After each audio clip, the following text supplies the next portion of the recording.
പാലക്കാട് നിന്ന് ഐഷത്തുൽ ഷംന ചേരുകയാണ് തദ്ദേശ തെരഞ്ഞെടുപ്പ് വിശേഷങ്ങളുമായി. ഷംന, പാലക്കാട് പോളിംഗ് ബൂത്തിലേക്ക് പോകാൻ ഇനി മണിക്കൂറുകൾ മാത്രം. നാളെ രാവിലെ 7 മണിയോടെ ബൂത്തിലേക്ക് പോവുകയാണ് പാലക്കാട്ട് ജനത. തദ്ദേശ ഭരണ തെരഞ്ഞെടുപ്പിനുള്ള ഒരുക്കങ്ങളെല്ലാം പാലക്കാട്ട് പൂർത്തിയായിട്ടുണ്ടോ? പോളിംഗ് സാമഗ്രികളുടെ വിതരണം എങ്ങനെ പുരോഗമിക്കുന്നു?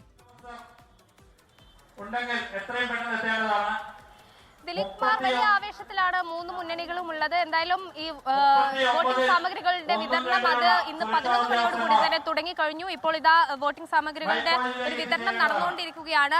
ബ്ലോക്ക് ഗ്രാമപഞ്ചായത്തുകളിലെ 13 കേന്ദ്രങ്ങളിലേക്കുള്ള വിതരണവും ഒപ്പം തന്നെ നഗരസഭകളിലേക്കുള്ള 7 കേന്ദ്രങ്ങളിലേക്കുള്ള വിതരണവും ഒക്കെയാണ് ഇപ്പോൾ നടക്കുന്നത്. എന്തായാലും വലിയ പ്രതീക്ഷയിലാണ് മുന്നണികളുള്ളത്. ഇന്നലെ പരസ്യ പ്രചാരണം അവസാനിക്കുന്ന ഘട്ടത്തിലൊക്കെ ആ ഒരു ആവേശം നമ്മൾ കണ്ടതാണ്. എന്തായാലും ഇന്ന് നിശബ്ദ പ്രചരണത്തിന്റെ ദിവസമായ ഇന്നും വീട് കയറി ഇറങ്ങി വോട്ട് ഉറപ്പിക്കാനുള്ള ഈ അവസാന മണിക്കൂറിലും അത് ഉറപ്പിക്കാനുള്ള ഒരു ശ്രമത്തിൽ തന്നെയാണ് മുന്നണികളുള്ളത്. ഒപ്പം തന്നെ പാലക്കാട് നഗരസഭയെ സംബന്ധിച്ച് BJP കഴിഞ്ഞ 10 വർഷമായി BJP ഭരിക്കുന്ന ഒരു നഗരസഭയാണ്.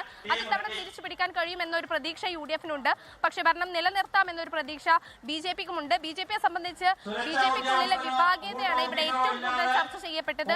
അത് വലിയ തലവേദനയാകുമെന്നാണ് UDF അടക്കം പറയുന്നതും. പക്ഷേ UDF-നെ സംബന്ധിച്ച് രാഹുൽ മാങ്കൂട്ടത്തിൽ MLA കുറിച്ച് ഉയർന്നു വന്ന ആരോപണങ്ങൾ, അതേ തുടർന്ന് വന്ന കേസ്, അതൊക്കെ വലിയ തിരിച്ചടിയാകുമെന്നാണ് മറ്റ് LDF-ഉം BJP-യും ഒക്കെ കണക്കുകൂട്ടുന്നത്. കാരണം നേതാക്കളുടെ അതൃപ്തിയെ വരെ അവഗണിച്ചുകൊണ്ടായിരുന്നു രാഹുൽ UDF പ്രവർത്തകർക്ക് വേണ്ടി, UDF-ന്റെ സ്ഥാനാർത്ഥികൾക്ക് വേണ്ടി പ്രചരണത്തിന് ഇറങ്ങിയത്.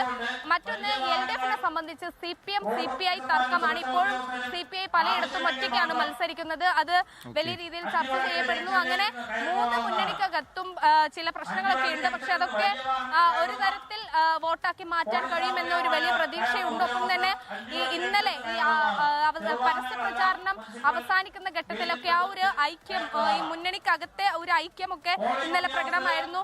പരമാവധി ആളെ കൂട്ടി വലിയ ആവേശത്തിൽ തന്നെയായിരുന്നു കലാശക്കൊട്ട് ഉണ്ടായിരുന്നത്. എന്തായാലും പാലക്കാട് നഗരസഭ മാത്രമല്ല, ഈ മണ്ണാർക്കാട് ഉൾപ്പെടെ ഏറെ നിർണായകമാകും. മണ്ണാർക്കാടാണ് ഈ PK ശശിയൊക്കെ CPM-നെ സംബന്ധിച്ച് ഏറെ നിർണായകമാകുന്നതാണ്. PK ശശി അനുകൂലികൾ മത്സരിക്കുന്ന ഒരു പാലക്കാട് പോളിംഗ് ബൂത്തിലേക്ക് പോകാൻ ഇനി മണിക്കൂറുകൾ മാത്രം. നാളെ രാവിലെ 7 മണിക്ക് പാലക്കാട്ടും തദ്ദേശ ഭരണ തെരഞ്ഞെടുപ്പ് നടക്കാൻ പോവുകയാണ്. അവിടെ പോളിംഗ് സാമഗ്രികളുടെ വിതരണം പുരോഗമിക്കുകയാണ്. വിവരങ്ങൾ നൽകിയത് ഐഷത്തുൽ ഷംന. ലോകത്തെവിടെയായാലും ഏത് സമയത്തും 24 വാർത്തകളും ഓഗ്മെന്റഡ് റിയാലിറ്റി പാക്കേജുകളും എക്സ്പ്ലെയിനറുകളും വിശദമായി കാണാൻ ഞങ്ങളുടെ YouTube ചാനൽ നിങ്ങൾക്ക് സബ്സ്ക്രൈബ് ചെയ്യാം.